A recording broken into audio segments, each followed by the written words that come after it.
Lectura del Santo Evangelio según San Lucas, capítulo 17, versículos del 1 al 6. En aquel tiempo, dijo Jesús a sus discípulos: Es imposible que no hayan escándalos, pero hay de quien los provoca. Al que escandaliza a uno de estos pequeños, más le valdría que le ataran al cuello una piedra de molino y lo arrojasen al mar. Tengan cuidado. Si tu hermano te ofende, repréndelo, y si se arrepiente, perdónalo. Si te ofende 7 veces en un día y 7 veces vuelve a decirte, me arrepiento, lo perdonarás. Los apóstoles le dijeron al Señor, aumentanos la fe. El Señor dijo, si tuvieran fe como un granito de mostaza, dirían a esa morera, arráncate de raíz y plántate en el mar, y les obedecería. Palabra del Señor. Gloria a ti, Señor Jesús. El Evangelio de hoy nos ofrece un manual de convivencia con relación a cómo debemos comportarnos con los demás y cómo debemos responder ante su comportamiento. En las relaciones humanas y en especial en las relaciones familiares, Dios nos invita permanentemente a reflexionar sobre nuestra responsabilidad con lo que decimos y hacemos. Vamos a nutrirnos de este hermoso Evangelio a partir de los siguientes 3 aspectos. Primero, es imposible que no haya escándalos. Segundo, cómo debemos actuar. Y tercero, Señor, aumenta nuestra fe. Primero, es imposible que no haya escándalos. Con esta frase inicia Jesús a hablarles a los discípulos y hoy lo hace a nosotros. Es imposible que no haya escándalos. ¿Pero qué es un escándalo? Según el diccionario, un escándalo es un dicho o hecho que causa gran asombro o indignación en alguien, especialmente por considerar lo contrario a la moral o las convenciones sociales. Esta frase claramente continúa vigente en la actualidad. Desde el contexto global hasta en nuestras relaciones más íntimas y cercanas hay escándalos. Basta con leer un par de páginas del periódico para darnos cuenta de la cantidad de escándalos que ocurren diariamente. Es imposible que no haya escándalos. Con esta frase Jesús nos hace conscientes de la naturaleza humana y la inclinación al pecado de los seres humanos. Al respecto, sobre la inclinación a hacer el mal, el apóstol Pablo manifiesta: porque no hago el bien que quiero, sino el mal que no quiero, eso hago. Y si hago lo que no quiero, ya no lo hago yo, sino el pecado que mora en mí. Catalina se encontraba finalizando sus estudios de Derecho en la universidad. Habían sido 6 años de arduo trabajo y sacrificio.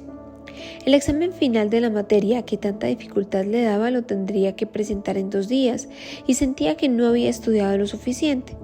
Perder este examen significaba perder la materia y el no cumplir requisitos para su graduación. Tatiana, su mejor amiga, le habla de un joven de la universidad que había pagado al hijo del profesor para sacar de su computador las preguntas del examen que éste iba a realizar y que ahora lo estaba vendiendo. Catalina lo dudó. Ella sabía que comprar las preguntas del examen estaba mal, pero a la vez pensó que era una gran oportunidad para ella y su necesidad de aprobar el examen. Finalmente le pidió a su amiga que le pusiera en contacto con aquel joven y le pagó por acceder a las preguntas del examen. Una semana después del examen, el escándalo estalló en la universidad. Uno de los alumnos que perdió la materia informó sobre el engaño que varios estudiantes habían realizado. Muchos estudiantes, incluidos Catalina, fueron sancionados por la universidad. Segundo, ¿cómo debemos actuar? Con regularidad somos severos para juzgar los errores de los demás, pero bastante condescendientes con nuestros errores.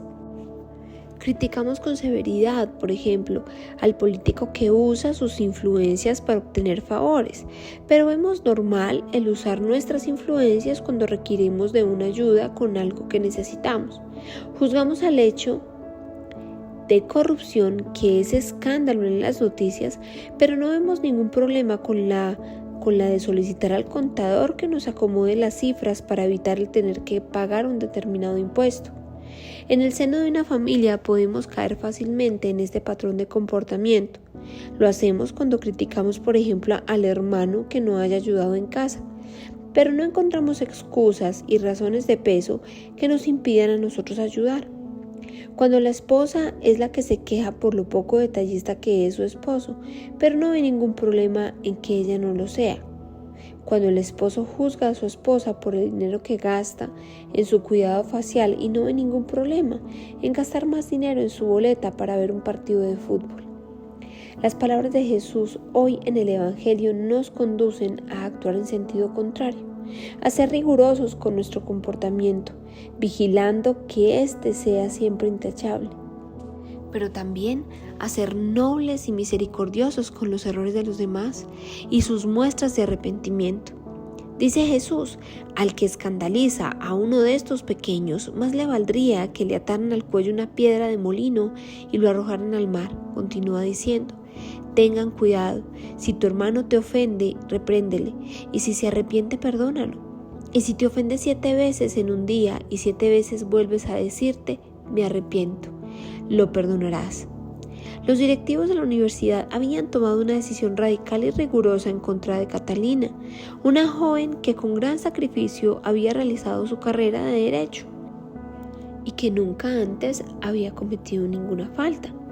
Lo contradictorio de este asunto de evaluación ética era que estos mismos directivos años atrás habían pagado una importante suma de dinero para obtener la acreditación de uno de sus programas que no cumplía con el 100% de los requisitos exigidos para obtener dicha acreditación.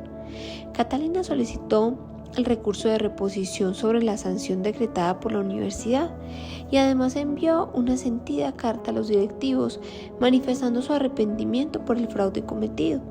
El capellán de la universidad, quien hacía parte del comité asesor, hizo un llamado a los directivos de la universidad para que reconsideraran el tipo de sanción a ser aplicada. Les habló de la misericordia tomando a Jesús como ejemplo y les puso en contexto a un pasaje bíblico que llamó de manera especial la atención de uno de los directivos. El directivo recordó el fraude que él mismo había realizado para obtener la acreditación de uno de los programas de la universidad y sintió escalofrío al escuchar. Es imposible que no haya escándalos, pero hay de quienes los provocan. Al que escandaliza a uno de estos pequeños, más le valdría que le ataran al cuello una piedra de molino y lo arrojasen al mar. Allí comprendió la gran responsabilidad ética que tenía con todos los estudiantes de la universidad y reconoció el gran error que cometió al sobornar para obtener la acreditación. Luego, al escuchar la siguiente parte del pasaje, tengan cuidado, si tu hermano te ofende, repréndelo, y si se arrepiente, perdónalo. Si te ofende 7 veces en un día y 7 veces vuelve a decirte me arrepiento, lo perdonarás. Comprendió que nadie está libre de cometer errores y que había sido muy severo en el castigo hacia Catalina. Pensó en que efectivamente era necesaria una sanción, pero que ésta también debía tener en cuenta el historial de buen comportamiento del estudiante. Y lo más importante, entendió que con quien más debía ser riguroso era con él mismo, con el propósito de llevar una vida intachable. Y tercero, Señor, aumenta la fe. Dice el Evangelio que después de esto los apóstoles le dijeron al Señor, aumentanos la fe.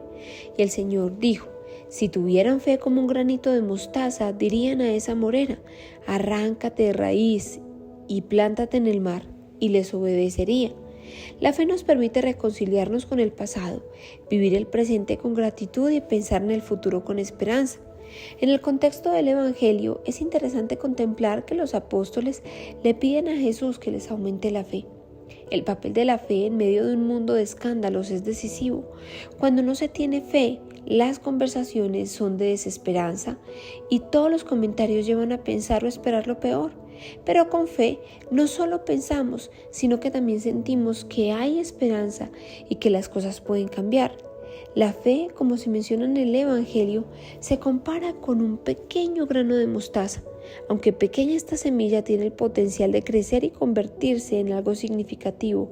Y de manera similar, la fe, incluso en pequeñas cantidades, tiene el poder de transformar nuestra perspectiva y nuestras acciones. Cuando los apóstoles piden que se les aumente la fe, están reconociendo la importancia de esta virtud en su vida y de su misión. La fe no solo implica creer en lo que no se ve, sino también implica confianza y entrega a algo más grande que nosotros mismos. En un mundo lleno de desafíos y escándalos, la fe actúa como un ancla que nos mantiene firme y nos da fortaleza para enfrentar las dificultades. Reconciliarnos con el pasado, vivir el presente con gratitud y pensar en el futuro con esperanza son elementos fundamentales de la fe. La fe nos ayuda a superar la desesperanza y a encontrar significado incluso en medio de las pruebas más difíciles. En un mundo donde las conversaciones a menudo se centran en lo negativo, la fe nos invita a cambiar nuestra perspectiva. En lugar de anticipar lo peor, la fe nos permite ver posibilidades de cambio y renovación. Al mantener la fe no solo pensamos en un futuro mejor, sino que también trabajamos activamente para contribuir a ese cambio. Oración. Amado Señor, qué difícil se nos es reconocer nuestros propios errores. ¿Cuántas veces nos hemos puesto en el lugar de jueces criticando, juzgando lo que los demás hacen y pasando por alto o considerando normal cuando nosotros nos equivocamos? Hoy tú nos dejas la gran lección de ser severos y rigurosos con nuestro comportamiento, pero a la vez de ser misericordiosos y bondadosos frente a los errores y el arrepentimiento de los demás. El Señor, como te dijeron los apóstoles, y ahora te lo decimos nosotros, Señor, aumenta nuestra fe. Aumentanos la fe para no seguir la desesperanza por la que pasa a nuestro alrededor, sino que por el contrario, ser parte del cambio que queremos ver en nuestra casa y en el mundo. Amén.